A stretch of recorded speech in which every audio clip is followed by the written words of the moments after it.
Hello YouTube, Bane666 here. So let's continue with my response to Garrett. This issue is about the tendency for police to arrest men during domestic violence call-outs in which the men are actually the victim.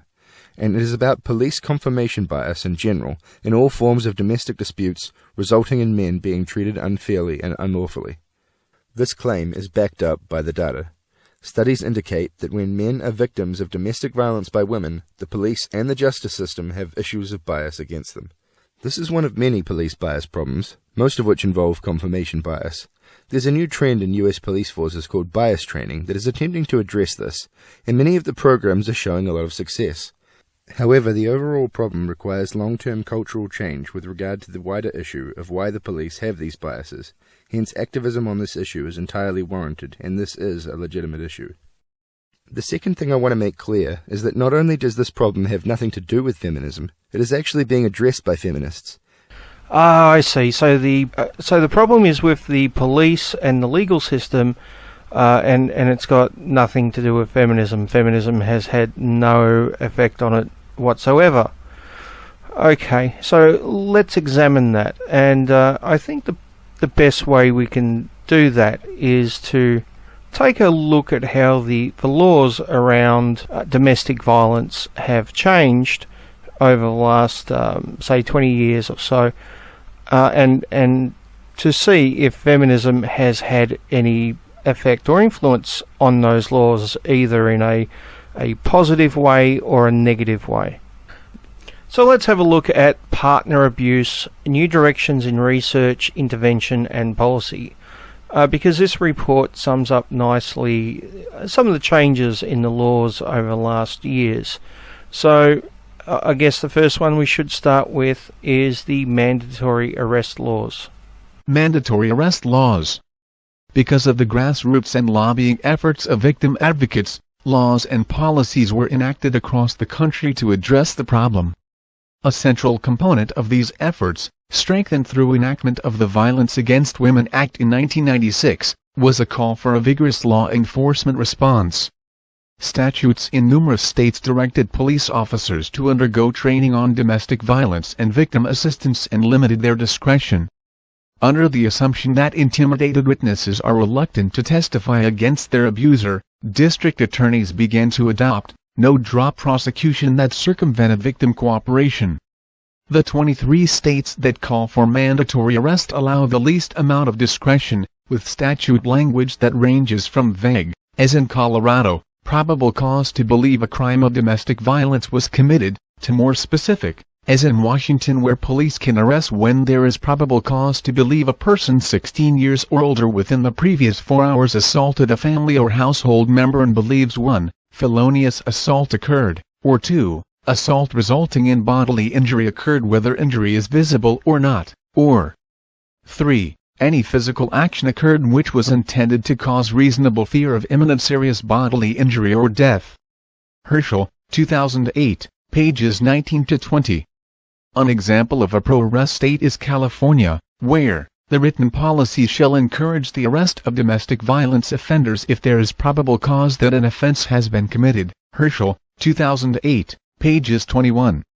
Herschel and Buzawa 2002, have estimated that arrests for domestic violence, which had comprised about 7% to 15% of all arrests, increased nearly fourfold, to make up approximately 30% of the total.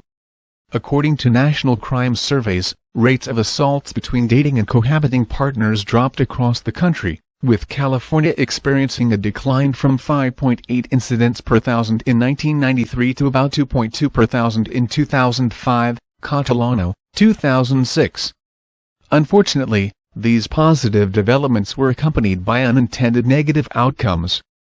Although more individuals are arrested in mandatory and pro-arrest states, less are prosecuted because these policies tend to confound mere conflict with actual battering, Davis, 2008, and because district attorneys are overwhelmed and lack resources to pursue weaker cases, Herschel and Buzawa, 2002. Even when the incident is minor, the toll on families can be heavy, as when good fathers lose custody of a child in family court, Dutton, Hamill, and Aronson, 2010, or when children are needlessly removed from their mother by Child Protective Services for failure protect, Stark, 2002. When victims no longer have a choice on whether to prosecute, they are less likely to call domestic violence hotlines and report further offenses to the police. Recidivism rates increase and victims feel re-victimized by the criminal justice system. Hotley and Buzawa, 2003. Mills, 2003. A battered woman, feminists have argued, may not intend to invoke the whole system when she calls the police. She may want the beating to stop, but she may not want her abuser imprisoned, and she may not want social services or other agencies in her life. McMahon and Pence, 2003, pages 60. Another consequence of mandatory and pro-arrest laws was an increase in dual arrests and in arrests of women. In California, men in 1987 were arrested at a rate of 247 per 100,000, whereas women were arrested at a rate of 74.8 per 100,000. By 1997, the rates had increased only 136% for men, or up to 338 arrests per 100,000, but as much as 500% for women. Deli and Granados, Wells, and Bensbacher, 2006. Feminists welcomed the rise in male arrests. However, despite evidence that political and/or organizational pressure may discourage officers from arresting women as aggressors, Herschel and Buzawa, 2009, pages 5, they found the sharper spike in female arrests of concern, especially in light of some reports indicating that women assault intimate partners primarily in self-defense. In a DAIP staff review of 75 arrest reports of women in Duluth, it was found that in 22 cases, officers failed to document sufficient facts to determine whether the arrested woman was acting in self-defense. In 16 of those cases, it appeared that the women arrested had a self-defense claim. In another 41 arrest reports out of the 75, the women admitted to using force that was not in response to an imminent threat but was in fact in response to their partner's ongoing abuse of them or in response to a recent incident. These cases point to the urgent need for the criminal justice system to develop a better understanding of the gendered nature of domestic violence. McMahon and Pence, 2003, pages 65. Research has not been clear regarding why women begin to be arrested at higher rates than men are. Some have blamed this increase on a hostile patriarchy that is unwilling to relinquish power and is intent on punishing women for having asserted themselves. Chesney Lind, 2002. San Diego prosecutor Gail Strack offers several possible reasons, but favors the general explanation that male batterers are manipulating the system. Strack, N.D., pages 3. Others saw it in less ominous terms, as a bureaucratic issue, a well-intended but simplistic administering of justice. Prosecutors pursue cases based on whether or not there is sufficient evidence to get a conviction for a particular offense. Like the police, they are incident-focused in their pursuit of justice. This is what leads to successful prosecution.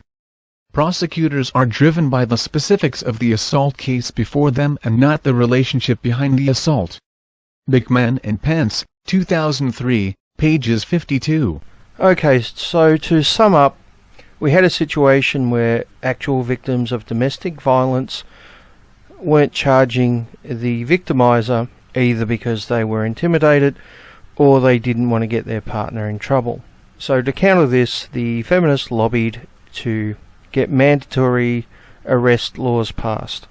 And as pointed out in the bit I just read you, there was the unforeseen consequence that some victims may not contact the police because they don't want their partner to get in trouble. And minor disputes which probably shouldn't have led to any kind of arrest tied up the system, which slowed down or stopped actual serious cases from going through the system quicker, creating a backlog and a lag. Now, personally, I think no matter what law you bring in, there are always going to be people who fall through the cracks. There are going to be people who get away with it, and there are going to be people who are falsely pursued by the police. And the idea is to bring in a law which will minimize those things as much as possible. Now, I don't know which is better, the mandatory arrest or the previous system. I think they both have major faults, and if there was some compromise in the middle, I think that would be a much more logical place to go. I'm not exactly sure how to get there though. But the interesting thing is, another unforeseen consequence of these mandatory arrest laws brought in by feminists was an increase in female victimizers being arrested by 500%. And of course, instead of saying, wow, we're actually catching female victimizers now, isn't that great? The feminists turned around and said, hey, this isn't right. This can't possibly be right. We can't have female victimizers. That just isn't possible, is it? Now, just in case you think the source I just read you is bias, or it's anti-feminist propaganda or some other bullshit, let me read you something from an actual feminist site, which I think is pretty representative of the mainstream feminist movement, or at least large aspects of it when it comes to domestic violence. Recent years have seen an increase in the number of women arrested for domestic violence. For example, the percentage of women arrested for domestic violence increased in Concord, New Hampshire from 23% in 1993 to 35% in 1999. Vermont saw a similar increase from 16% in 1997 to 23% in 1999.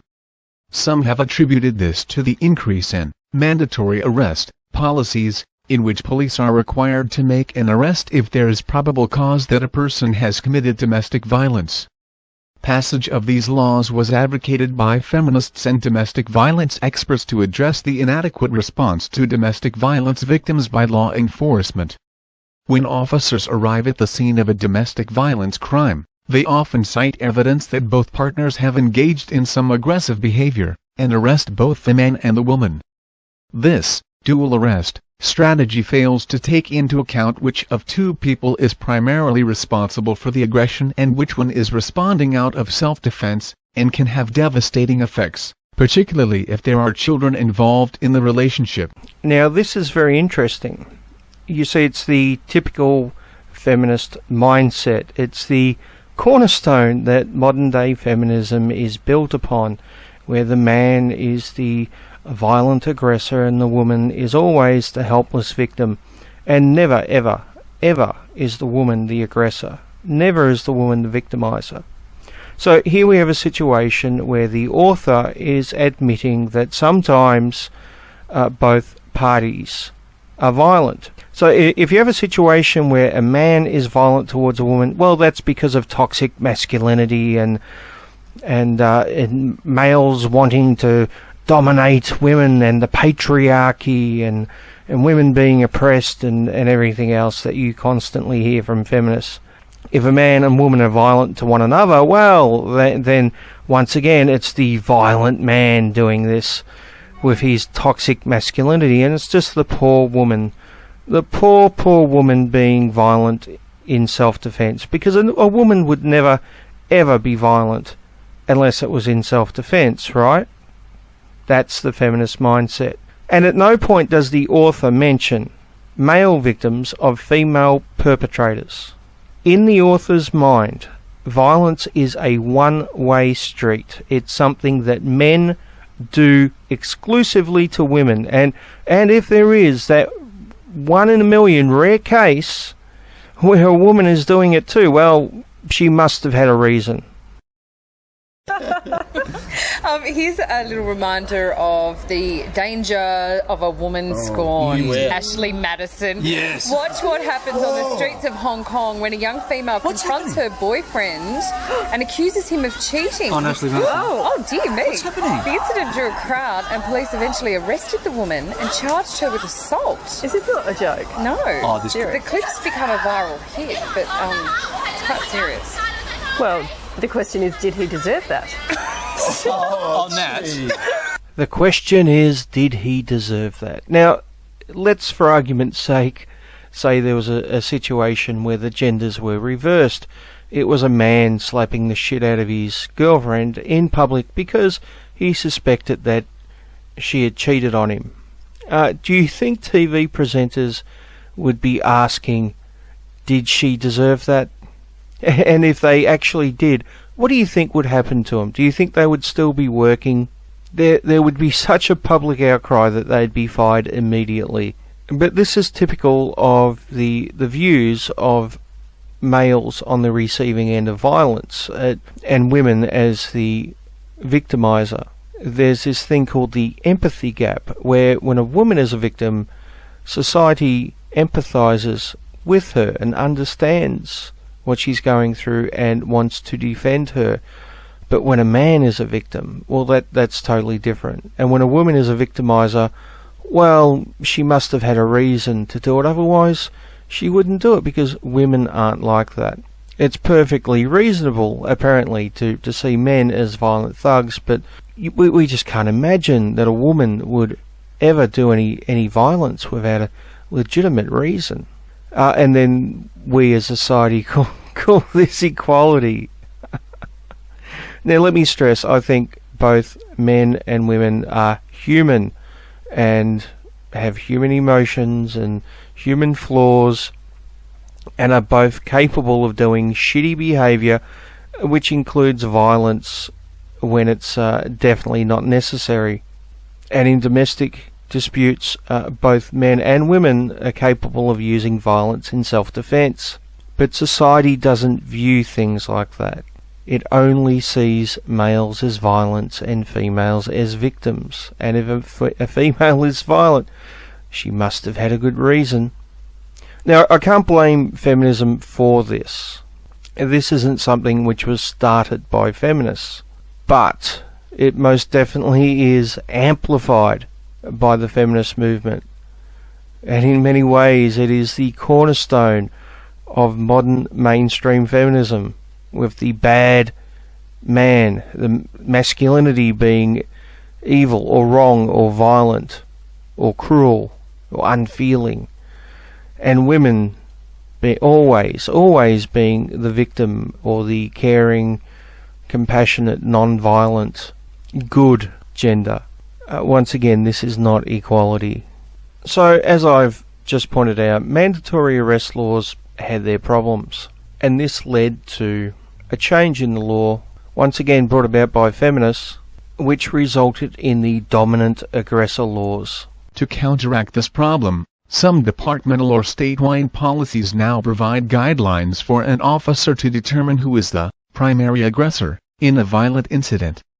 For example, the California Commission on Peace Officer Standards and Training publishes a guidebook for officers responding to domestic violence, discouraging dual arrests, and outlining several factors to consider when determining who is the primary aggressor in a domestic violence situation. The primary aggressor is defined as the person determined to be the most significant, rather than the first aggressor. Factors to consider include the history of domestic violence between the people involved, the threats and fear level of each person, and whether either person acted in self-defense. These are appropriate considerations when determining who is the primary aggressor, and therefore which of the two parties should be arrested. Okay, so let's go back to the Partner Abuse, New Directions in Research, Intervention and Policy document to see what it says about the dominant aggressor laws. Dominant aggressor laws. Before long, feminists sought to change this state of affairs.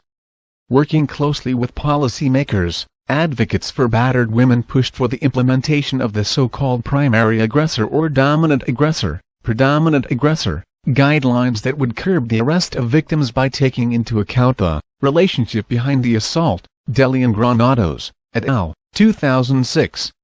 As of 2000, 24 states had such laws on the books. Guidelines vary, but comparative extent of injuries and likelihood of future injuries, prior domestic violence history, and self-defense are the factors most commonly cited. Herschel, Buzawa, Potavina, Fagiani, and Royland, 2007. Problems with criteria. California is one of several states that defines the dominant aggressor not as the first aggressor but rather the most significant, a sharp deviation from accepted police practice in responding to other crimes. Davis, 2008. Given the inherent vagueness of this term, law enforcement officers are given certain guidelines, as specified under state law and found in the Domestic Violence section of the Peace Officer Standards and Training, Post, Manual, California Commission on Post, 2010, required as standard training at all police academies in California. When determining who is the dominant aggressor, officers are asked to consider the intent of the law to protect victims of domestic violence from continued abuse, the threats creating fear of physical injury, the history of domestic violence between the persons involved, and whether either party acted in self-defense. Pages 3 to 6. Officers are given 14 factors to consider: age, weight, and height of the parties. Criminal history. Domestic violence history, including convictions and probation. Strength, special skills, for example, martial arts, boxing. Use of weapons. Offensive and defensive injuries. Seriousness of injuries. Use of alcohol and drugs. Who called 911? Who is in fear? Presence of behaviors of power and control in the relationship. Detail of statement. Demeanor of the parties. An existence of corroborating evidence, California Commission on Post, 2010, pages 3 to 5, 3 to 6. The manual cautions that officers should be aware that no single factor will identify the dominant aggressor in every case, but then asserts that, with a careful and complete preliminary investigation, officers usually will be able to identify the dominant aggressor. California Commission on Post, 2010, pages 3 to 6. To some, these factors may seem appropriate and reasonable, incorporating commonly known features of battering behavior. There are, however, inherent limits to how they are interpreted and used, and the promise that officers usually will be able to identify the dominant aggressor is far from certain. For instance, is the term dominant aggressor supposed to refer to who is dominant during the incident that the police responded to, or is it the person who tends to dominate in the relationship as a whole? The factors of criminal history and domestic violence history would suggest the latter. Assuming that officers are supposed to consider both present and past, no formula is given with which to weigh the relative importance of each, nor any particular factor or combination of factors, and no empirical research is provided to help in these considerations. Again, many of these factors are vague, not easily interpreted, and of dubious value. Age, weight, and height of the parties, and martial arts training are only relevant if the individual actually uses these advantages in an aggressive way. Men are usually bigger and stronger than women are, but most men do not abuse their partners, and there is no correlation in the general population between a person's size and strength and the extent to which they abuse intimate partners, including among same-sex couples. Renzetti, 1992. When men are assaulted, they often refrain from striking back, both out of fear of being arrested and the code of chivalry. While married, writes Hines, and her colleagues, was kicked in the groin, punched, stabbed and strangled. R states that for several years he just took it, because that's what we're supposed to do. Hines, Brown, and Dunning, 2007, pages 16. A man who is larger and stronger than his partner may have the potential of causing greater physical damage, but this factor is irrelevant unless he actually uses this to his advantage, just as a smaller woman has the potential to obtain a gun and kill him. The reader will notice that for weapons, officers are asked to consider their use, but not so with size and strength. In this respect, there is reason to suspect that the choice of criteria may be prejudicial to men. Sachs, 2010. Criminal history, domestic violence history, and seriousness and type of injuries are better indicators of ongoing aggression and have empirically been correlated with recidivism. Gondolf, 1996. Johnson, 2008. However, the Post guidelines do not specify whether domestic violence history should include prior convictions or any calls made to the police, regardless of whether they resulted in an arrest or conviction. Alternatively, there may have been a history of previous assaults not reported to the police, perpetrated by either the alleged perpetrator, victim, or both. In addition, physical injuries may not be so clearly differentiated between defensive and offensive, as the manual suggests. injuries to the bottom of feet from kicking at the assailant, California Commission on Post, 2010, pages 3-8, are assumed to be defensive, and scratch marks on the aggressor's face, back and chest, or bite marks on the aggressor's hands and arms, pages 3-7, are presumed evidence of an aggressor who has been injured by a victim acting in self-defense. However, kicking someone can also be an offensive act. Likewise, the infliction of scratches and bite marks may be an abuser's preferred means of punishing his or her victim, for example, for previous infidelity, or committed in an incident of mutual aggression, for example, while wrestling over an important document, one party bites the other in an attempt to extract the document from his or her hand. Consider the following, from an interview of a male victim conducted by Cook 2009. When she gets drunk, she just takes off with the baby. I got her home, and sure enough, she took the baby and started to take off. I got the baby away from her, and she ran up from behind and bit me on the shoulder and once in the chest. I could have dropped the baby because of what she was doing. Pages 47-48. There is no exclusive correlation between alcohol abuse and domestic violence perpetration. Alcohol and drug abusers may be victims or perpetrators, Collins and Spencer, 1999. With respect to who called 911, feminist scholars have documented instances in which a male abuser, having learned how to work the system, calls the police as a way to exert power and control over his partner. Klein, 2004. Osthoff, 2002. Many male victims have also reported that their female partners called the police for the same reasons. Cook, 2009. Hines et al., 2007. It is possible, therefore, that some female abusers who call the police, whether they are the dominant aggressor or a participant in mutual abuse, may experience fear through the defense mechanism of projection, expecting a retaliatory response from their partner because they would retaliate themselves if the situation was reversed. The training manual does not specify how an officer is supposed to know who is in fear. Even if one assumes that officers favor behavioral evidence over mere verbalization, fear is a subjective emotion and not necessarily related to the degree of threat. Men, for example, are socially conditioned not to express vulnerable feelings such as fear, even when they are, and individuals may be in fear for reasons other than facing an actual threat. For example, they have anxious temperaments or have been abused by others in the past and read into their current partner's behavior a degree of danger that does not exist. In addition, the criterion, who is in fear, begs the question, in fear of what? Police officers may assume fear of physical violence, but victims, both males and females at similar rates, are far more emotionally affected by psychological abuse than physical violence. Lawrence, Yoon, Langer, and Rowe, 2009. Taft et al., 2006. A man's behavior, for instance, may be inhibited out of fear of emotional terrorism by a wife prone to call him a loser in front of his children or persistently scream at him throughout the night. Related to fear and also problematic are presence of behaviors of power and control in the relationship, and demeanor of the parties. Unless specifically defined, the terms power and control are essentially meaningless. There are power and control tactics, as presented in the ubiquitous Power and Control Wheel, Pence and Paymer, 1993, and there is the power that comes from one having a stronger, more dominant personality, making most of the decisions, earning the higher income, having greater social status, and so forth.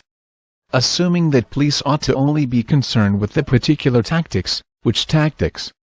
The phrase, in the relationship, suggests that the officer on the scene take into account not only current behaviors but history as well, and should include duration and frequency. Given that specific tactics have varying effects depending on who is victimized, ought not the police also consider their relative impact? Should police consider yelling a form of power and control? What if the person who is yelling had been abused for years and now, feeling a sense of safety in the presence of the police, allows himself or herself to express pent-up anger? Women, as a whole, are more expressive than men, and it has been pointed out how female victims can be arrested because their demeanor is considered aggressive by police because of stereotypical expectations of battered women as passive. Russell, 2010. At the same time, antisocial male batterers can sometimes present a calm, reasonable demeanor, leading police to discount the potential for violence. The usefulness of these criteria depends to some extent on the veracity of the complainant, which cannot be taken at face value. In one Arizona study, more officers said they agree than disagree with the proposition. DV victims often exaggerate the amount of violence involved. Toon and Howard, 2005, pages 15. Complainants may exaggerate for varying reasons, including the desire to get back at their partner, or to deflect attention from their own use of violence. There is no reason to believe that a complainant is any more eager to be arrested than his or her partner is, or that he or she is any less capable of denial. There is an assumption that perpetrators minimize their behavior and that victims never lie, but these are tautological arguments, presupposing a priori the identities of victims and perpetrators. Okay, I know that was a massive wall of text, but I think it was very important to go through that in great detail. And there is an additional bit I would like to read to you, but because I've actually gone through so much of this already, I'll spare you. But I do recommend that you look below in the citations and click on the link and go and read the bit about training bias, which goes into great detail about how the police manual on domestic violence is extremely biased. But I won't go into it here just because I've spent enough time reading you that particular report, and I have a lot more to get through. But once again, please go have a look at it. It's very, very interesting reading. So Garrett's claim was feminism had nothing to do with the attitudes of police, and it's all bias in the police force. When in actual fact, we have a situation where, because some victims weren't pressing charges against their abuser, feminists lobbied to bring in the mandatory arrest laws. And when this turned out to result in an increase of up to 500% female victimizers being arrested, they weren't happy with it. So they lobbied once again to get the laws changed. So now it's the dominant aggressor laws. And many of these criteria are biased against men. For example, the fact that men are physically bigger, it is automatically assumed that a man must have used that strength, when there is actually no evidence that he may have. So the first claim by Garrett that's just the police and has nothing to do with feminism is absolute fucking bullshit. And once again, this is just a distraction. It's designed to leave feminism squeaky clean and take away any influence that they may have had on the present shitty situation. But let's get back to Garrett. As part of the work being done to deconstruct and abandon negative traditional gender norms and stereotypes. But only those traditional gender stereotypes that affect women, right, Garrett? I mean, the perfect example of negative male stereotypes, gender stereotypes, from the feminist sector is in the domestic violence area. So let's look at a situation in which a woman rings the police and says that she's being abused. Now, to feminists, this would be evidence that she is an abuse victim and that the man is the abuser. Now let's switch the genders. We have a situation where a man rings the cop and says he's being abused. Now the feminists will tell us that he's only doing that to victimize the real victim, which is the woman. He's manipulating the system to attack her because he is the aggressor, he is the victimizer, and she is always the victim. So how they interpret the evidence is purely based on which gender they're talking about. They interpret the information totally different based on the gender of a particular person doing a particular act. And that's because they've started with the stereotype that men are the toxic masculinity, aggressive abusers, and that women are always the helpless victims. So let's look at another situation and see what they come up with. So you might have a situation where a man is abusing a woman. He's being physically abusive to a woman. Once again, this is seen as the perfect example of toxic masculinity and the patriarchy and men's desires to dominate and oppress women because women are second-class citizens. But if we flip the genders and it's a woman being physically abusive to a man, well, that's totally different, isn't it? I mean, she must have been doing it in self-defense, or she must have had a good reason for doing it. Out there, brace yourselves, because we're about to go there, because this woman, we're about to go there because this woman allegedly did. According to the Orange County DA's office, Catherine Q. Becker is accused of cutting off her husband's penis with a knife, taking his penis and throwing it into the garbage disposal.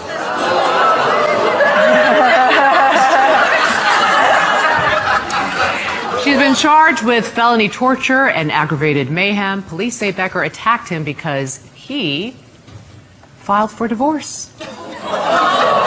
She's being held. She goes, that'll teach him. Yeah, because apparently it's funny when a man wants a divorce and his wife drugs him, ties him to a chair, and cuts off his penis. Apparently that's fucking hilarious. How dare he, do something like that? Obviously he got exactly what he deserved, right? Now, I can't blame feminism for this attitude, but feminism is based on this attitude, and it acts as an amplifier. Let me give you an analogy. Imagine it's a very, very sunny day outside, and you get a magnifying glass, and you use that magnifying glass to focus the beams of light from the sun. Now, without the sun, and without those beams of light, this wouldn't work. Alright, it wouldn't work at night with the moon. You actually need a bright sunny day. So the magnifying glass isn't creating the beams of light, but it is taking what's already there and focusing it to a point. And that's exactly what feminism does with gynocentrism. It takes the attitude in society that men are disposable and women have worth, and it amplifies it. And this is the very core of feminism, with toxic masculinity, patriarchy theory, and rape culture. This is what happens every time we get generalizations about males and masculinity, while at the same time similar behavior with women or females is excused or ignored. We see this with domestic violence, we see it with counts of rape, particularly when the rape victim is a 12-year-old male boy. We see it in murder cases. We see it across the board. We see a double standard. When a man does something, well, that's toxic masculinity, that's testosterone, that's the male desire to dominate women, it's men wanting to oppress women. I mean, even even manspreading was claimed to be male dominance over women or some such bullshit. But whenever a woman does a similar act, well, it wasn't her fault. Someone must have forced her to do it. She must have had a good reason to do it. We can't hold her guilty of her actions. We can't hold her responsible, because at the very core of feminism is the belief that when women do something wrong, they have no responsibility or no agency. And when a man does something wrong, well, that's just the perfect example of all men everywhere, isn't it? And this is the very cornerstone of modern day feminism, that men and masculinity are bad, and females and femininity are good, and just the helpless victims of those evil males. Needless to say, this is a double standard. These are gender stereotypes, and this is fucking bullshit. Next. When I say traditional, I mean it. This problem goes back a long way, a lot longer than the women's rights movement has existed. Yeah, I would agree. That does not mean that modern feminism is not based on these traditional gynocentric views. I mean, racism goes back a lot longer than the KKK, correct? That doesn't mean that the KKK isn't a racist organisation. Hence not causally linked to feminism. This issue is all about gender roles. The police expect the man to be the aggressor and the woman to be the victim because that is the socially accepted image of domestic violence. I would totally agree that there are gender stereotypes when it comes to violence and how we treat victims. I would agree 100%. I mean, I don't know the circumstances. I don't know why he filed for divorce. I don't know what was going on between them. However, I do think it's quite fabulous. I mean, can you just imagine that thing whizzing around the disposal? It's like hysterical. But to claim that feminism doesn't partake in this attitude or doesn't amplify it, to be honest, is fucking crazy. I mean, let's go have a look at the Duluth model, shall we? Do women use violence as often as men in intimate relationships? When women use violence in an intimate relationship, the circumstances of that violence tends to differ from when men use violence. Men's use of violence against women is learned and reinforced through many social, cultural and institutional experiences.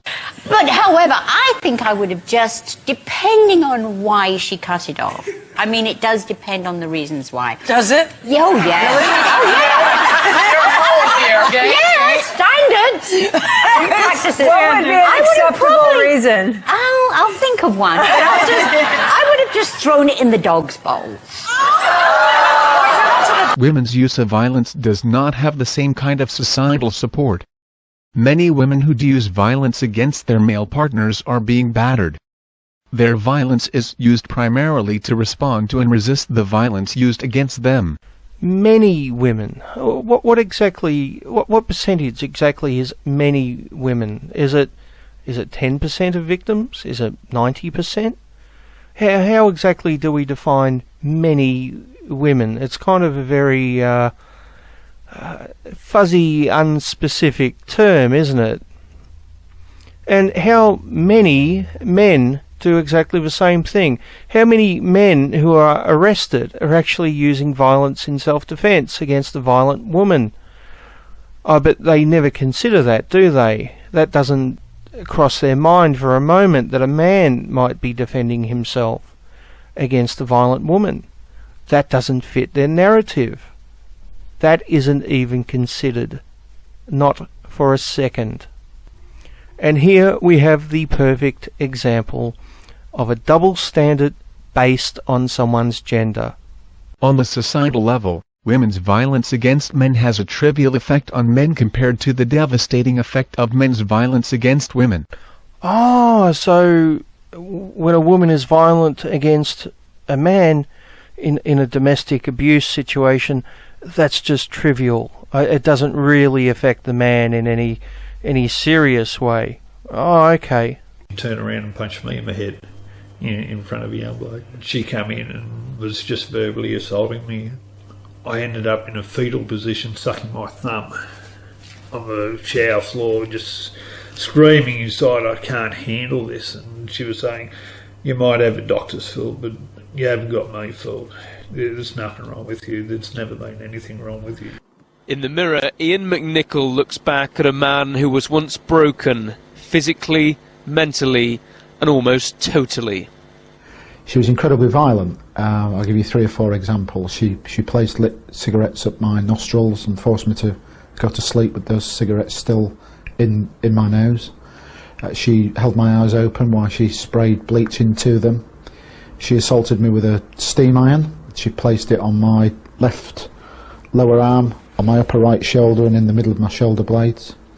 She boiled a kettle and poured it over my groin, and then whilst I was stuck to a leather sofa writhing in agony, she reboiled that kettle and re-poured it over my groin. And I'd got to the point where I was so mentally ground down, I lost almost 25% of my body weight. I was ostracised from family and friends. I was constantly told that even my own family didn't want anything to do with me because I was mentally ill. I just turned around and I looked to see if there was a truck coming down the road, because I would have just jumped in front of that truck. I have 2 permanent indentations in my left shoulder where I was attacked with a hammer with such ferocity that the handle of the hammer actually broke. His former partner is now serving 18 years in prison. Her justification was that I didn't tell her often enough that I loved her, and I didn't instigate the physical side of the relationship. That was her justification for the violence, that I'd made her feel unattractive. A lot of shame. There was a lot of numbness. I went through a lot of depression. Rang up Department of Community Services, and I was told by a woman on the end of the phone, "Sorry, I don't believe you because only men abuse women. You don't fit into any of our programs, we need you to do an anger management course." And I said, my ex spat at me, she threatened me with knives, she bit me, she punched me, she withheld money, she verbally abused me, and you're telling me I need to do an anger management course. It's hard to admit that you're in an abusive situation to begin with, because society says that females don't abuse men. Ian is now slowly moving on with rebuilding his body and his life. He believes a tip-off to the police from an anonymous neighbour genuinely saved his life. A lot of people will just not quite understand how it can happen, how you can't stand up to that kind of abuse. Sure. Well, of course, as a victim, for me it's a gender-neutral crime. What actually happens is that your feelings, I loved my partner, those feelings get abused. It's wrong for a man to hit a woman. Violence of any description is wrong, so it wouldn't have solved it. I can't say why she committed the level of violence that she did, but the fact is for men that the other additional difficulty is that they may not be believed if they come forward, so there's a challenge there.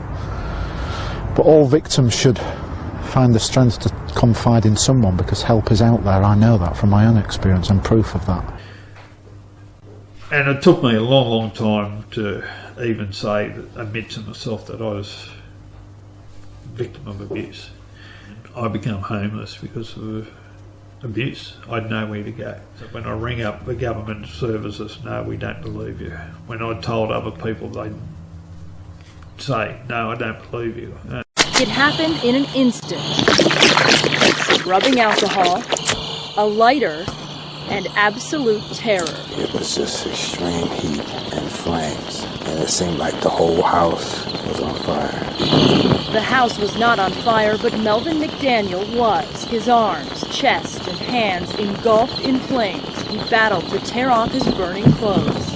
I finally ripped them off, and I was standing in the kitchen naked. I could see my skin on parts of my shirt on the floor. I could see it smoldering. See it and smell it. The putrid odor of burning human flesh. The smell was awful. And the aftermath was too. McDaniel spent more than a month in the hospital and suffered through 8 operations. He still carries around the scars, and it is a heavy burden. A daily reminder of the woman McDaniel says intentionally set him on fire, burning away his flesh, his ego, and his peace of mind. That woman was his girlfriend. Was she trying to kill you? I think so. And if he's right, she would certainly not be the first. I'd try to barricade myself into a room or into a space.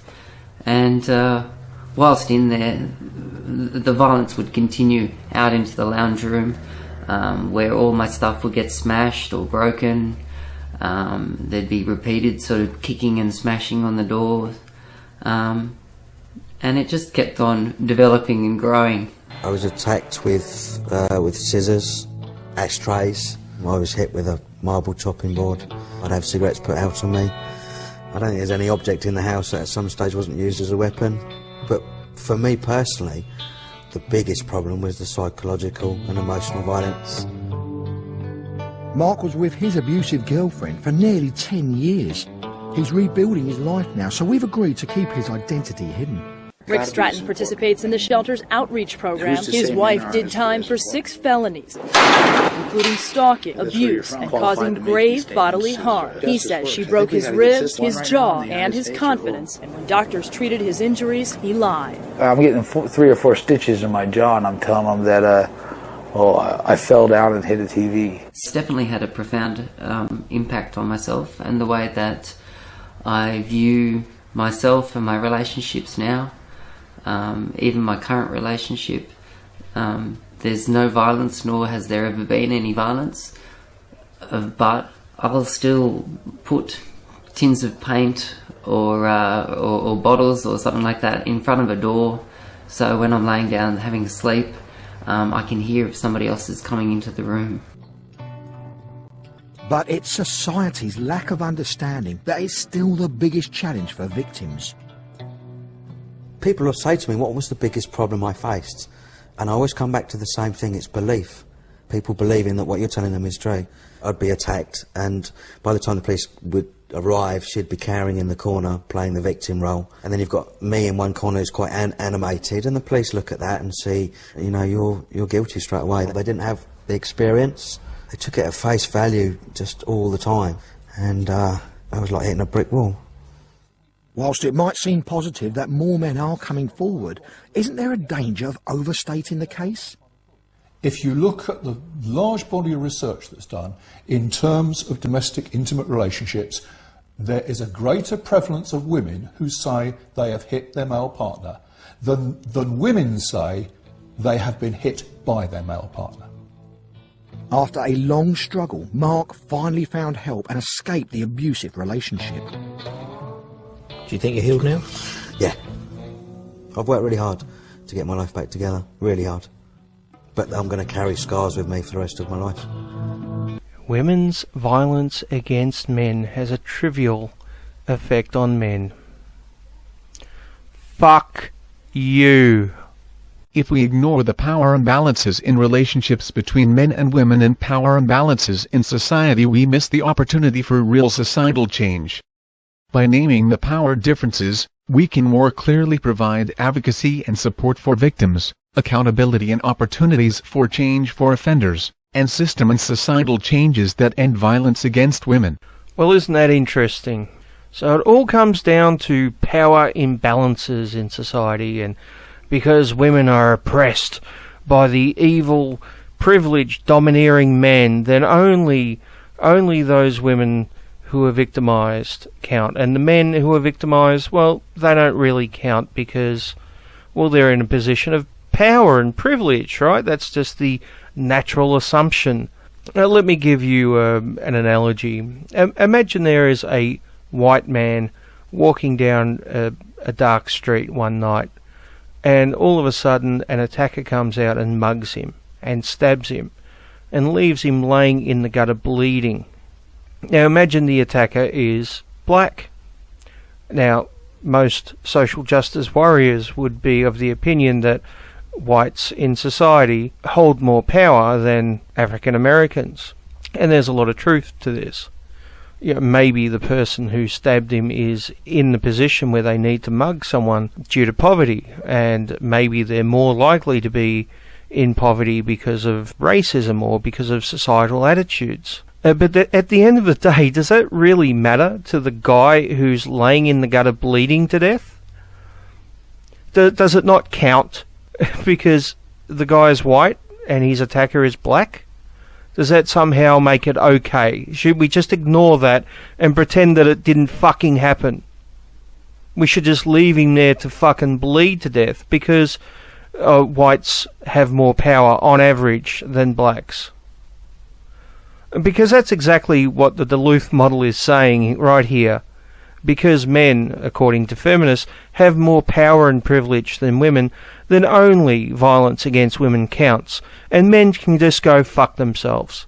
Because violence against them doesn't really count. It doesn't fucking exist in their minds.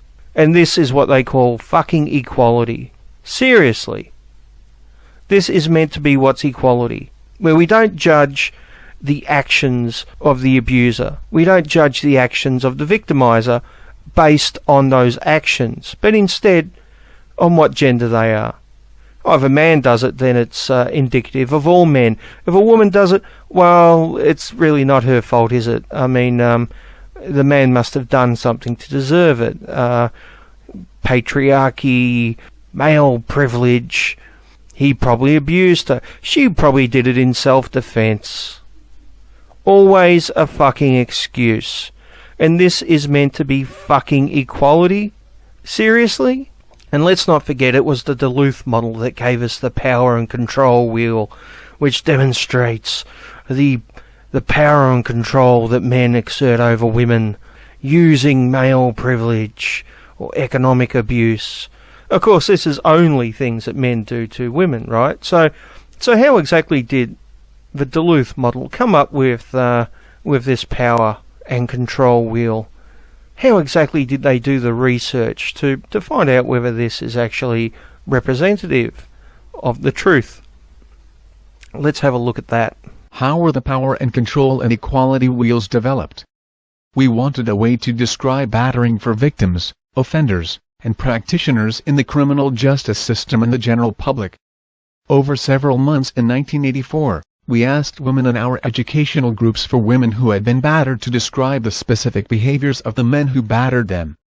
We listened to heart-wrenching stories of violence, terror and survival. After listening to these stories and asking questions, we documented the most common abusive behaviors or tactics that were used against these women. The tactics chosen for the wheel were those that were most universally experienced by battered women. Now you'll notice here that in their own words, everything is gendered, right? They only asked female victims about male perpetrators. That's it. They didn't ask any male victims about female perpetrators. They only asked female victims about male victimizers and then concluded that domestic violence is gendered. And apparently this isn't bias in any way. Are you fucking serious?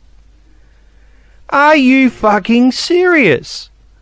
How are you supposed to get the entire picture when you only ask one specific group of victims, only female victims, and only ask them about male victimizers, and you ignore male victims and female victimizers, and then you conclude that only women are victims and only men are perpetrators? Just fucking amazing. So if you're unfamiliar with the Duluth model, you're probably wondering, how often is this used? Because if you've watched my last couple of videos in this series, you'll note that Garrett likes to say that, well, only the red femmes who, there's only about 5 of them, and they're over there on the fringe, and they don't really have any influence, and the mainstream feminist movement is all good, without fault, and it's only really the red femmes that we have to watch out for, and they don't have any power anyway. So you're probably wondering, how widespread is the Duluth model used? Is this just some red femme conspiracy on the internet, or is it something which is much more common? Well, let's find out. Is the Duluth model evidence-based? The Duluth model approach for intervening with men who batter is the most widely used approach in the world. It has influenced and shaped much of national and state-level policy around batterer intervention in domestic violence work. The effect of intervening with complex social problems is very difficult to evaluate. Is the Duluth model effective? The Duluth model is the most widely adopted approach in the world for intervening with men who batter and keeping women safer. It has influenced and shaped much of national and state-level policy around batterer intervention in domestic violence work because of its innovative methods and success. Our research has shown that 68% of men who pass through our criminal justice response and are sent to our men's nonviolence classes have not reappeared in the criminal justice system over a course of 8 years. The strength of our intervention model comes from basing every intervention firmly on the experience of women who have been battered, coordinating a consistent criminal justice system response for men who batter, and offering these men opportunities for change. The effectiveness of this approach is witnessed by the men who have chosen to change and the women who report they are safer. So here we have the most used model in the world, which is used by police forces and policy makers and governments all around the world. And it's a feminist model, which is biased, which only looks at female victims and only sees males as perpetrators, and excuses away the actions of female perpetrators. But Garrett would have us believe that feminism has had no negative influences on the police's attitudes or the laws or domestic violence or society's attitudes towards domestic violence whatsoever. Yeah, Garrett, I think you might be a little bit wrong about this one. Which brings up an interesting point.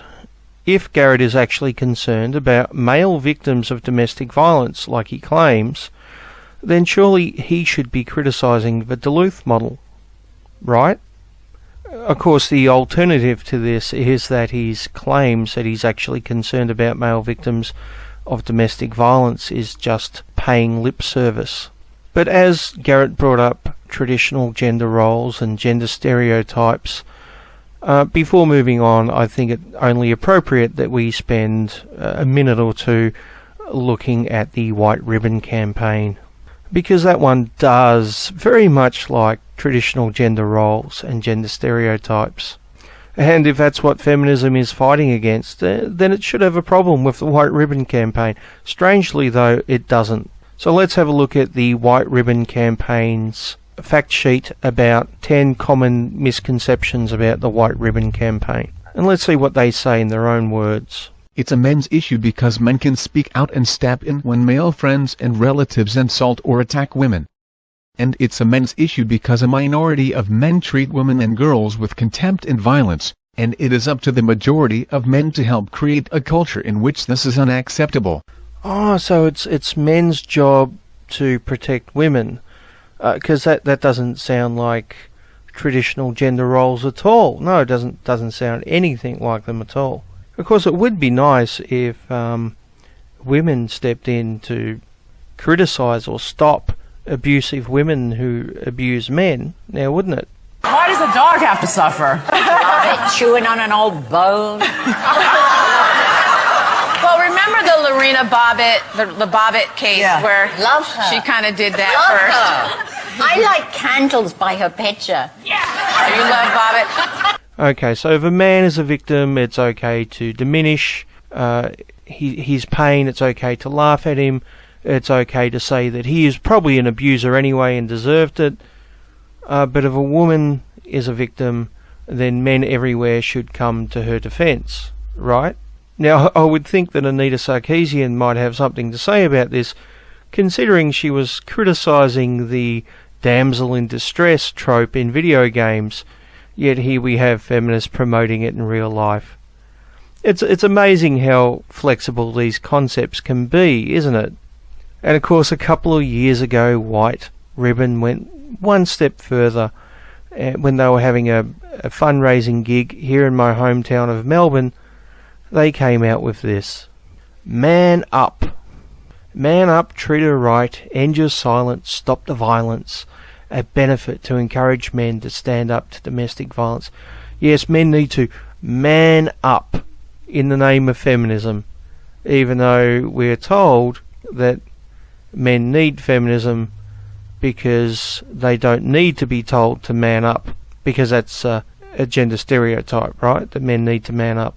Once again, it's amazing how flexible these concepts can be in the minds of feminists. Now, just before going back to Garrett, there is one more little bit of video I want to play to you from a friend of Garrett's, which I came across maybe 4 or 5 days ago. And I think it sums up everything that I've talked about in this video so far. So I can't resist playing it to you. Is it people on campuses giving you shit and yelling at you and trying to shut down your lectures and stuff? What's authoritarianism? Is authoritarianism when you take over a nation and then starve 15 million people to death in the Ukraine? Is authoritarianism when you literally take women and children and shove them into ovens and burn them to death using hideous chemicals like Zyklon B. And when you start a world war that leads to 50 million deaths. When you take women and children and shove them into ovens and burn them to death. Okay, because no men died in the concentration camps? Or is he suggesting that the men just aren't that important? They don't count. We should only be concerned with the women and children who died, and we'll totally forget about the men. Now look, I'm assuming that this is just a slip of the tongue on his behalf, although I do think it is a very, very revealing slip of the tongue. I think it reveals the tendency to put women and children above men, to have more concern about the welfare of women and children than men. Now I can understand this concern about children, right? Hopefully we all can. But if we are to consider that men and women, adult men and women, are to be treated as equals in society, then we can't have the view that men are disposable and women are valuable. Okay, that is not part of equality. But anyway, let's get back to Garrett, because I've still got a bit of his stuff to get through, and I'm already over an hour. So, Garrett, take it away. The reason for that is valid, since the vast majority of domestic violence victims are female and the vast majority of abusers are male. Oh, okay, so Garrett started out by saying that the gender stereotype that men are abusers is wrong, and now he's saying it's understandable because the vast majority of abusers are men and the vast majority of victims are in fact women. Well, I've got a question for you, Garrett. You didn't leave a link in your description saying where you got this statistic, and you didn't say in the video where you got this statistic, so I guess there's two possibilities of where you got it from. The first one might be police statistics. Now, you yourself in your very video claim that police arrest men who are often victims, and they're basically treated as if they're guilty. So right off the bat we can see that police statistics aren't going to be very accurate, are they? If they're arresting victims and accusing them of actually being perpetrators, we can't really rely on police statistics, let alone the fact that men are less likely to report to the police in the first place. But secondly, if you're getting this from feminist statistics, as I've already shown in this video with Duluth and with the changes in the law with the dominant aggressor and the rest of it, feminists don't like female perpetrators, and they do everything possible to try to diminish and dismiss any talk about female perpetrators. Alright, so if a female commits domestic violence against a man, it's excused away. Oh, she didn't have a choice.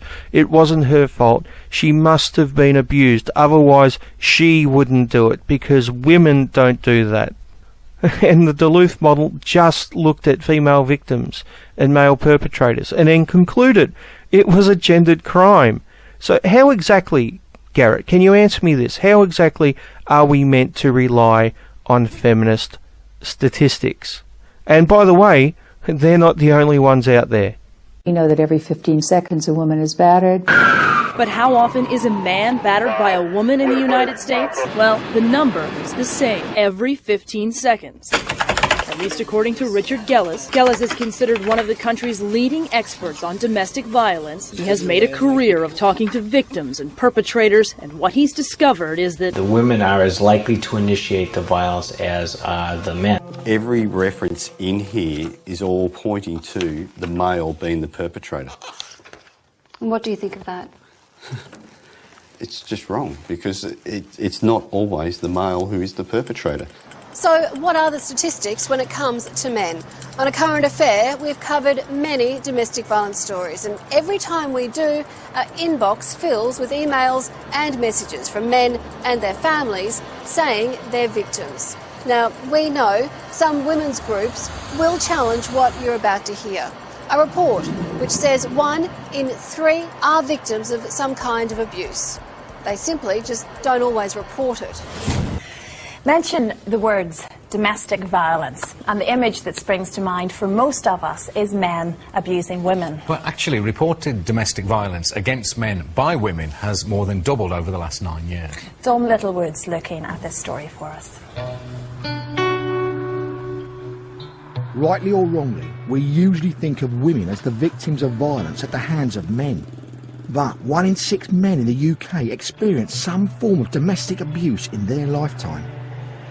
Stratton says he knew a 180-pound tattooed guy would be laughed at if he asked for help. There's 100,000 male victims in our society who, when they present themselves as victims, the best they can hope for is that they'll be taken seriously, but more often than not they'll be laughed at or ridiculed. What do you mean? You let your wife hit you? Why would you let your wife hit you? Hit her back! Latest figures reveal that men in England and Wales aged between 20 and 24 are just as likely to be victims of domestic abuse as women in the same age group. But more and more of them are coming forward. So is that a sign that women are becoming more violent? Aggression expert Dr. Malcolm George believes in fact some women have always abused their male partners. Up until now, it's just been chronically underreported. The problem with domestic violence, when you're talking about it female on male, is that it goes against the social stereotypes. When you talk about domestic violence male on female, you're going with the stereotypes. Everybody will believe you.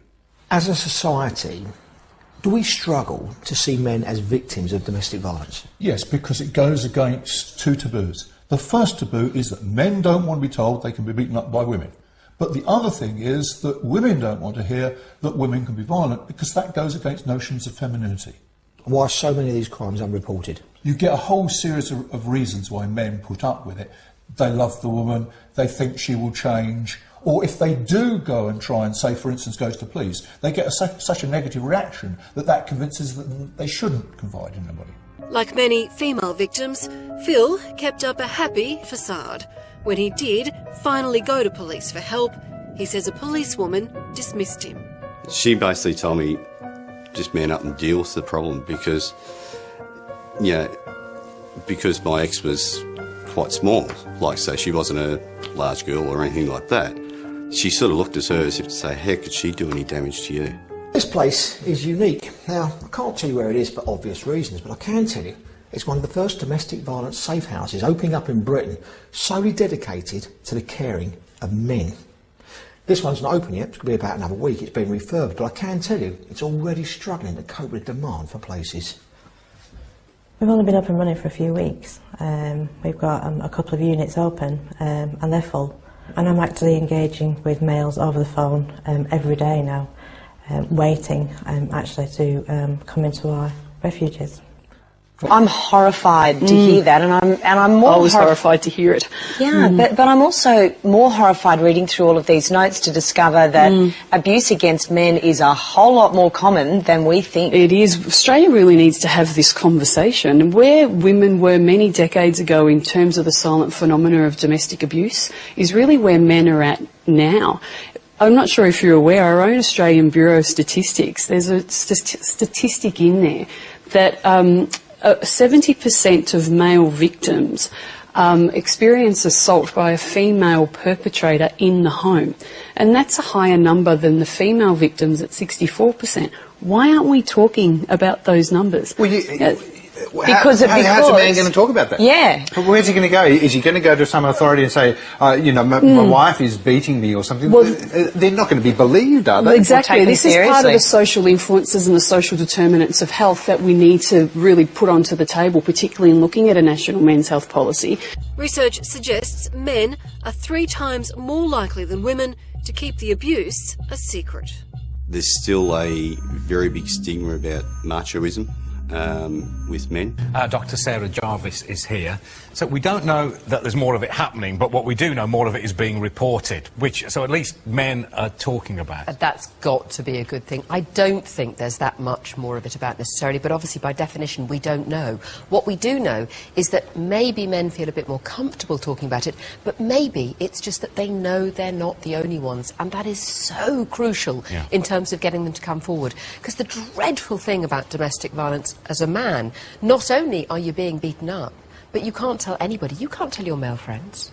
Which is exactly what possibly women maybe find it easier to do, to talk to their friends. As a man, I'm sure you understand that, Gillian. I think there's a double problem, actually. I think one difficulty is that you are potentially a joke.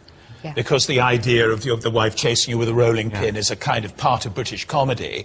But the other is that this very strong feminist agenda of the last 10 years has insisted that the violence is essentially from men to women, and you now have this coming change of law where women can have a premeditated murder of their partner and still claim manslaughter, whereas of course men can't. It's a very muddled situation. Okay.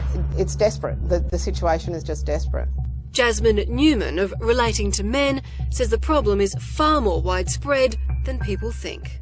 There's no shelters, there's no counselling, there's no services available to them. You know, we provide government-funded services for women, but we're not providing government-funded services for men. She says she sees husbands, partners and fathers driven to the brink of suicide. We all feel pain the same, and we need to take away this approach that domestic violence is gendered. So when it comes to domestic violence statistics, there's a lot of differing opinions. You'll often hear that 98% of victims are female, and of course they assume that the 2% of victims that are male are victims of other males, because women would never ever do anything violent. And then you hear things like 90% of victims are female, or 80% of victims are female, or you hear 1/4 of victims are male, or 1/3 of victims are male, or 40% of victims are male, or 50% of victims are male.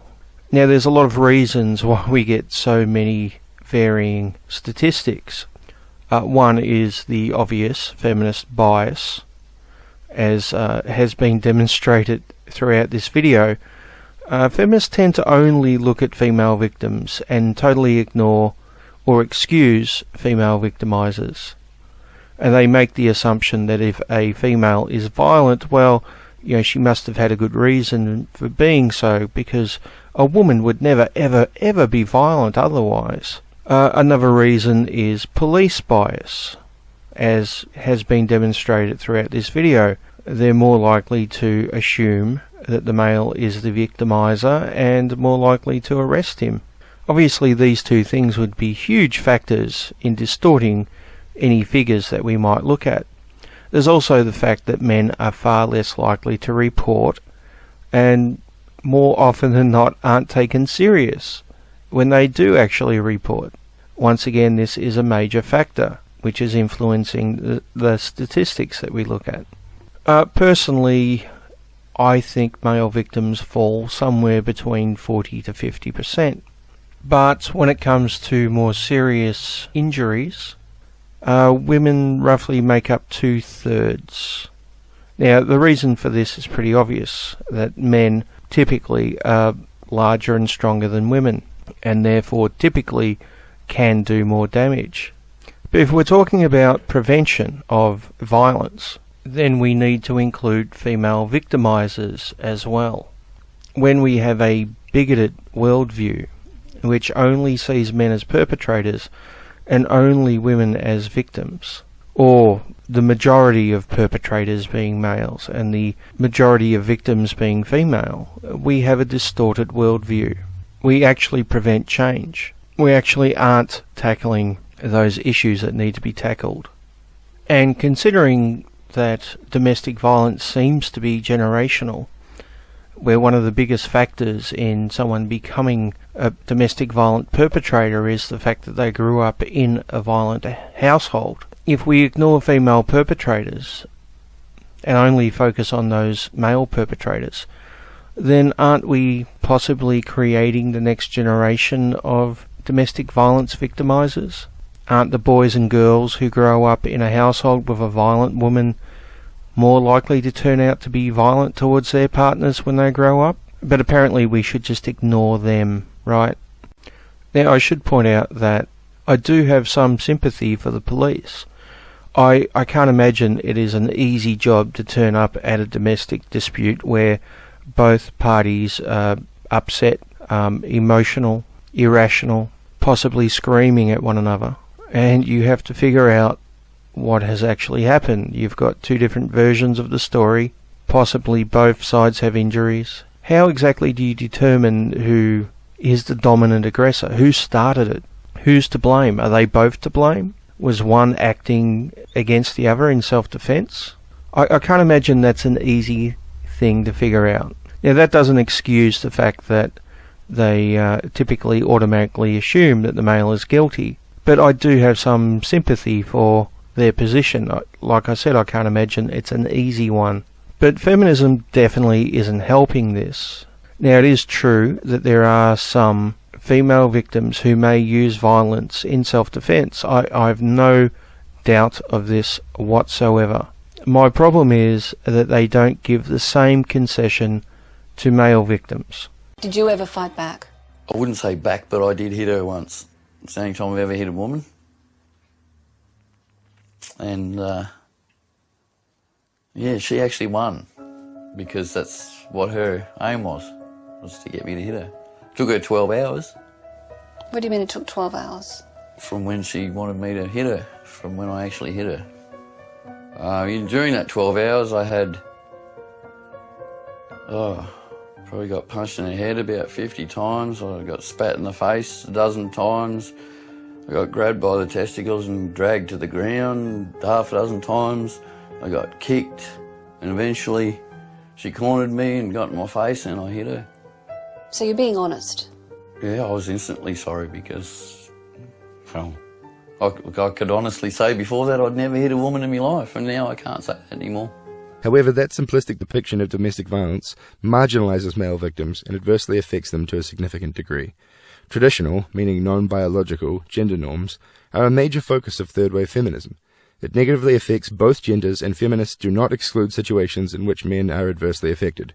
Patriarchy is a system of male dominance created at the intersection of the control of women, private property, and war. Part 1 by Carol P. Christ. Patriarchy is often defined as a system of male dominance.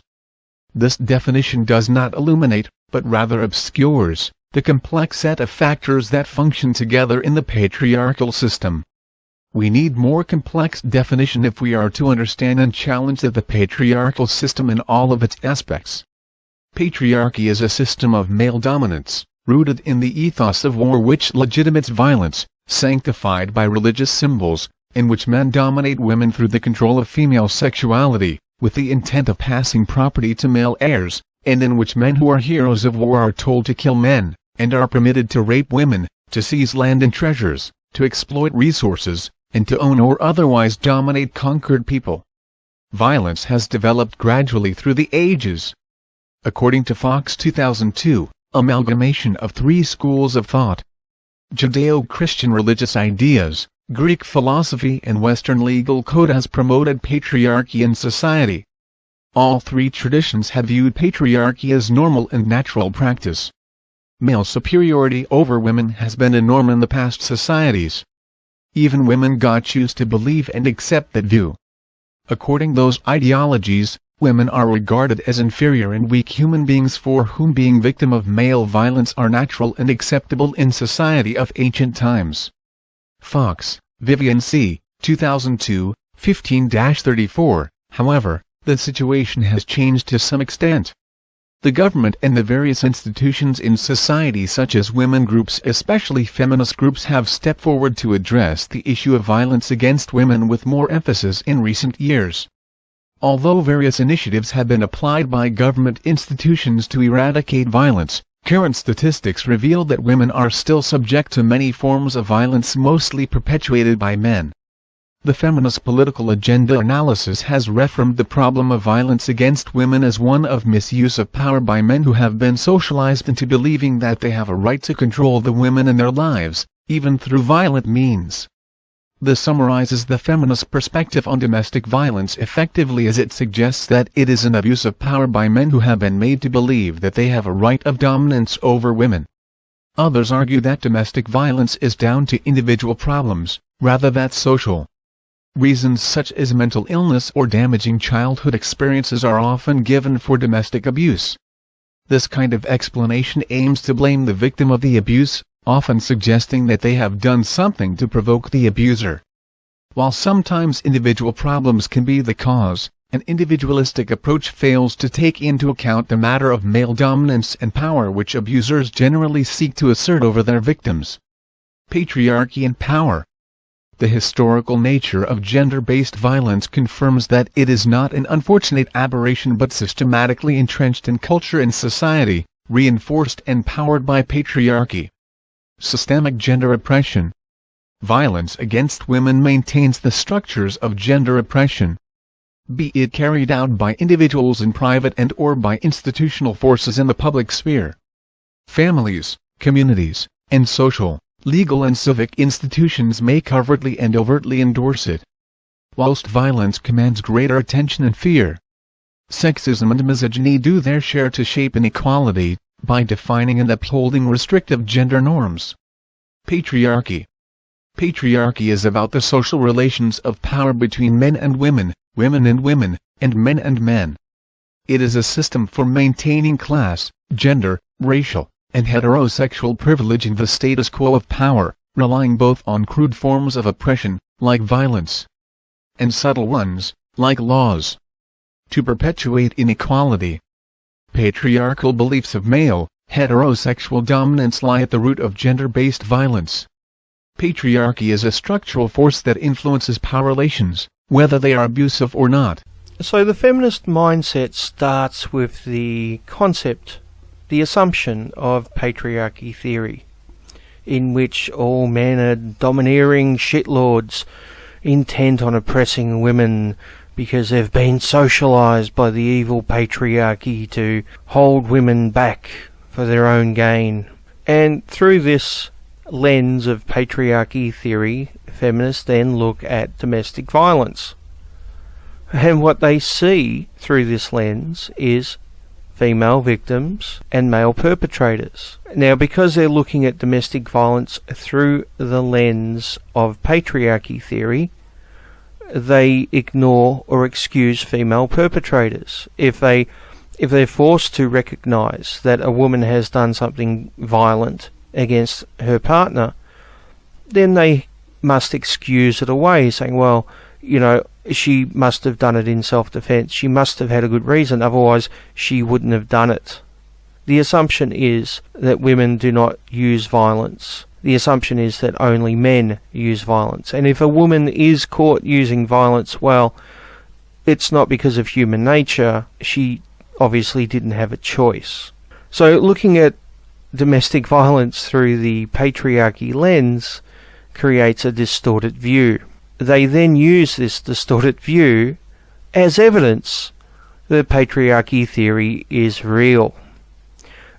Now, this is what we like to call a circular argument. It's like when a extremist fundamentalist Christian says God is real because the Bible says so, and the Bible is correct because it was written by God. The two assumptions support each other, with nothing else to support them. In other words, this is bullshit. So Garrett's claim that feminists are fighting against gender stereotypes is absolute bullshit. Yes, it is true. Feminists do fight against some gender stereotypes. These tend to be the gender stereotypes that negatively affect women. But they're very selective about what gender stereotypes they fight against. And they spend at least 50% of their time promoting negative gender stereotypes towards males. And you could argue towards females as well, because classing all women as victims surely isn't a very positive thing. So as long as feminism has this concept of patriarchy, they will ignore the majority of male victims of domestic violence. They will insist that the majority of perpetrators are always males, and the majority of victims are always females, and that yes, of course we should look out for male victims, but they're a minority which really shouldn't be the focus of anything, really, should it? Because patriarchy. Because if they actually have to admit that women can be just as violent as men, that women can initiate violence just as men do, then their whole concept of patriarchy falls apart. The whole concept that violence is something that men use to oppress women falls apart, because if violence is just something that those nasty old men do, then why are women using it as well? But the tide is turning. As you've seen in this video, I've used numerous news clips which are actually starting to talk about male victims of domestic violence. This is a positive thing, and it does force feminists to finally start to admit that there are male victims as well. You know, after 40 or 50 years, yes, they're finally starting to admit that males can be victims as well. But as positive as all these clips are, for the most part, there are still some negatives. For example, have a listen to this. National Organization for Women Executive Vice President Kim Gandhi is one of VAWA's strongest advocates. She says the bill does not discriminate. Most all of the provisions are quite gender neutral. But if the language of the bill is gender neutral, why not make the name gender neutral? What's in a name? Maryland Congresswoman Connie Morella says that there is something in a name. She says the Violence Against Women Act is called that because more often than not, women are the victims of what used to be called a dirty little secret. That secret really affected women far more than men. And women were contained within their little shell as a hostage. She's right. Women are more likely to be victims. Morella admits they are perpetrators too. In fact, Richard Gellis says there are 2 million women in the U.S. who hit their male partners. Take out those who are emotionally provoked and those who hit in self-defense, and he says you're still left with 100,000 women who beat their male partners. Okay, so I can understand taking out the self-defense number, although, like I've expressed throughout this video, I think it can be hard sometimes to determine what is in self-defense and what isn't. But emotionally provoked? Seriously? That's an excuse to hit someone? Now, I can understand that someone might be pushed to the point of lashing out and reacting with violence. Not that I'm advocating that in any way. Let me stress that I'm not excusing violence. But would we use this same criteria towards women who are victims? I wonder. If a woman emotionally provoked a man, and that man eventually snapped and hit her, would that excuse his behaviour? Of course it wouldn't. So why are we making the exception here? There is a lot of research into things like men working in childcare being mistreated, thought of suspiciously, being falsely accused of child abuse, and various other forms of systemic prejudice. And it absolutely amazes me that you can't put 2 and 2 together and figure out that 40 to 50 years of demonization of masculinity, not to mention rape culture hysteria, is behind this. The fact that we look at males and masculinity as a negative, and that all forms of male sexuality are somehow dangerous and offensive, can be directly tied back to the gender stereotypes which have been propagated by feminists for 40 to 50 years. It just absolutely amazes me that you can't see this, Garrett. But then again, I guess it really shouldn't, should it?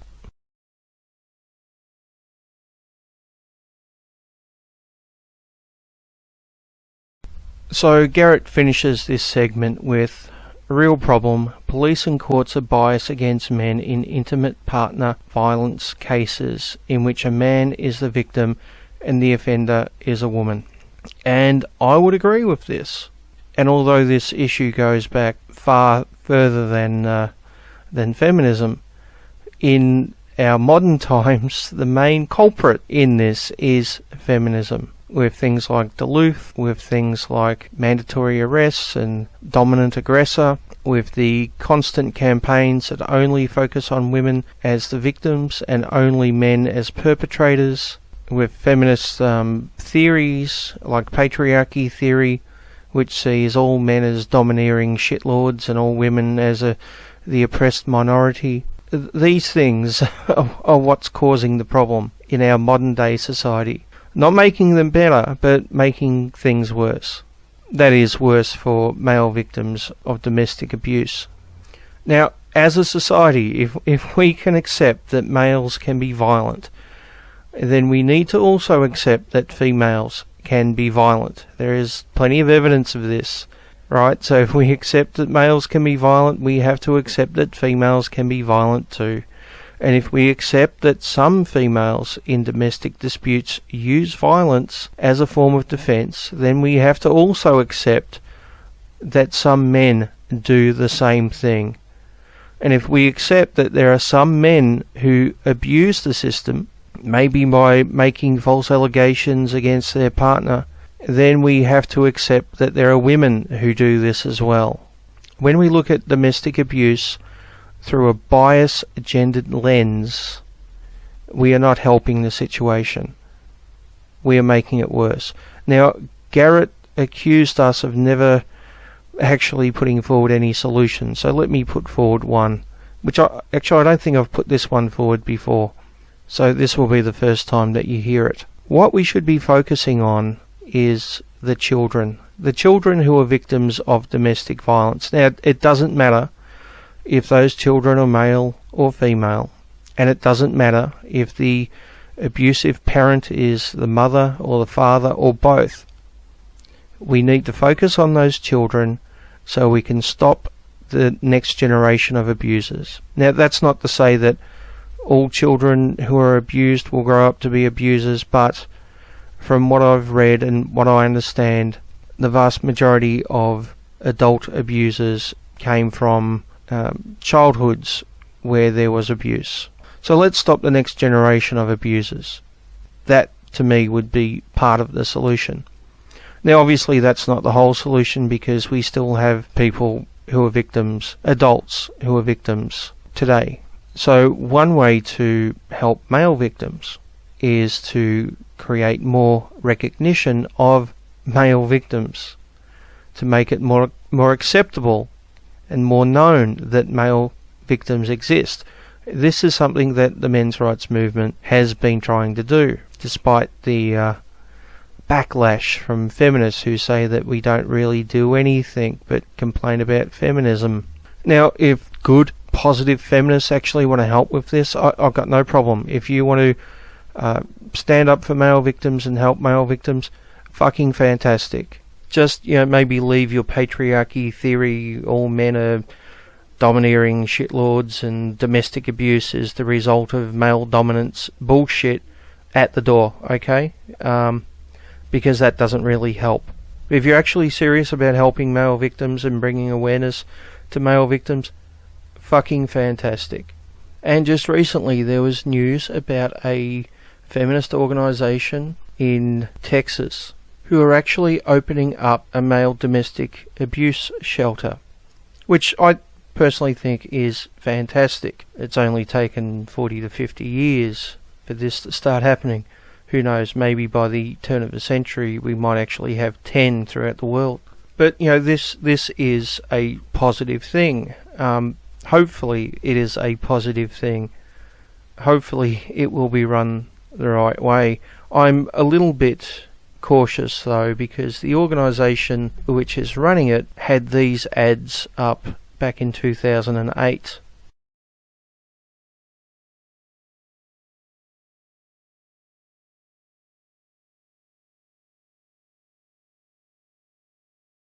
So you want to talk about gender stereotypes there, Garrett? Here you go. Have a look at these. Perfect example. And this is the group which is opening the men's domestic abuse shelter. I just hope that they've changed their attitudes since then. I hope they're more open-minded and have changed their attitudes and accepted that men can be victims too. It would seem that they have, but I'm going to be a little bit cautious. But if they actually have, if they've changed their attitude, so they're not promoting domestic violence as a gendered thing, you know, of the negative male stereotypes and the female stereotypes as victims, if they're not focusing just on that anymore, then I think that is a positive thing, and I think it shows that the tide is in fact turning. And I'm sure it's just a coincidence that the tide starts to turn as the men's rights movement gains traction and popularity. I'm sure that's just a coincidence, right, Garrett? I'm sure this has been on the feminist to-do list for the last 40 or 50 years, but someone had just misplaced the bit of paper which it had it written on. And finally, they found it. Well, that's fantastic. Now maybe we can actually get some equality done, huh? Do you think more men need to speak up? It would probably help, but people got to be listening when you speak up anyway, don't they? If no one's listening, it doesn't matter how loud you yell.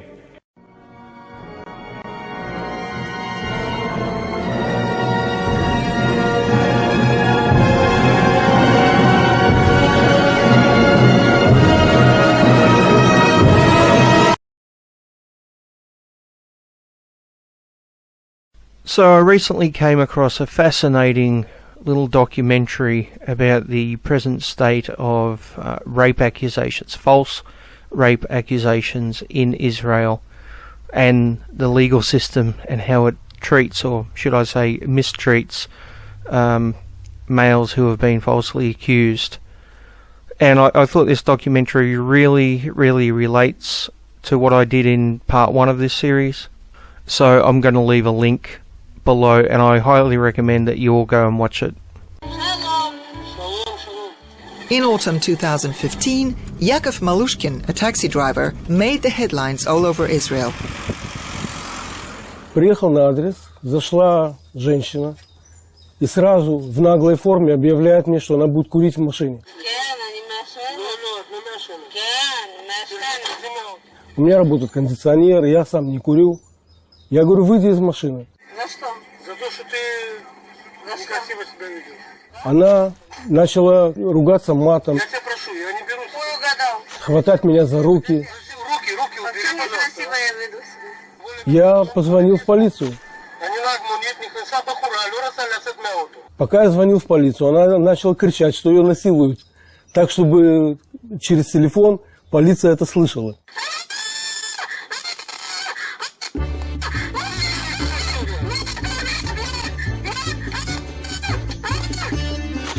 Полиция приехала, наверное, через 3 или 5 минут. Очень быстро.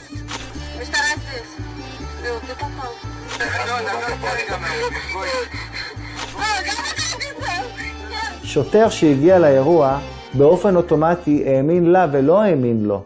הוא בכלל לא התייחס אליו באותה סיטואציה. מבחינתו יעקב היה אשם והיא הייתה זאת שהותקפה, היא הייתה הקורבן.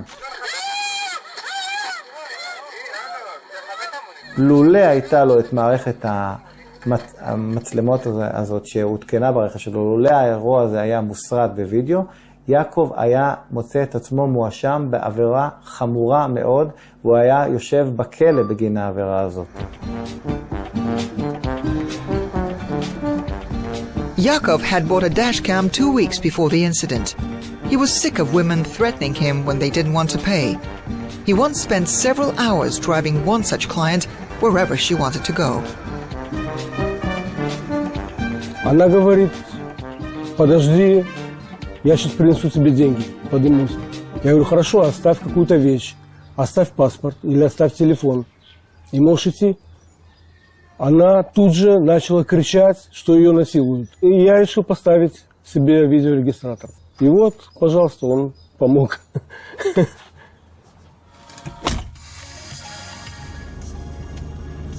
Yaakov was sure that he wouldn't need a lawyer this time. At last, women wouldn't be able to threaten him, and blackmailers would be punished. Sadly, it wasn't that simple. במשטרה באשדוד לא מוכנים אפילו לשמוע על זה שהוא יגיש תלונה כנגד הגברת הזאת, למרות שאני אזכיר, מי שהתקשר בהתחלה למשטרה זה הוא, שהוא בעצם היה כאן הקורבן. На меня все давили, чтобы я ее посадил, чтобы я ее наказал, так как многие от этого пострадали, но ни у кого как бы не было доказательств. Мне позвонила одна девочка, она сказала, что ее отец получил за точно такое же, ничего не делая, получил 9 лет. Like I said, you really need to go watch this documentary. I'm just going to play you one last little clip which actually relates to this episode on domestic violence. מאוד קל למפקד משטרה לעצור. מאוד קשה להגיד אני לא עוצר. Pini Yehezkeli, an Israel police officer, knows the difference between a victim and a self-interested liar. He's written a thesis on family violence, has a lot of experience and exceptional intuition. Still, only once has he risked his career and chosen not to detain a man for allegedly threatening his wife with a gun. וכשחקרו אותו, אני הרגשתי בצורה שהיא מדברת. ובצורה שהוא מדבר, הייתה לי תחושה שהיא דוברת שקר. אני לא יכולתי להוכיח. אבל במידה רבה הבנתי שאין סכנה ממנו. ושחררתי אותו לישון בבית של חבר שחתם עליו והפקיד ערבות. למחרת הייתה מהומה שלמה, תקשורת. המפקדים שלי שלחו ועדה לבוא לבדוק את הטיפול שלי במקרה. כי התחילו צעקות ולובי נשי, ובן אדם שרוצח משוחרר הביתה. Newspapers reported that a police officer had not protected a victimized woman. Later, though, when the woman failed a lie detector test and admitted that she'd libeled her husband, the media kept silent. Female weaknesses are easily forgiven here, but a man has to be honest, even if he's deeply in love.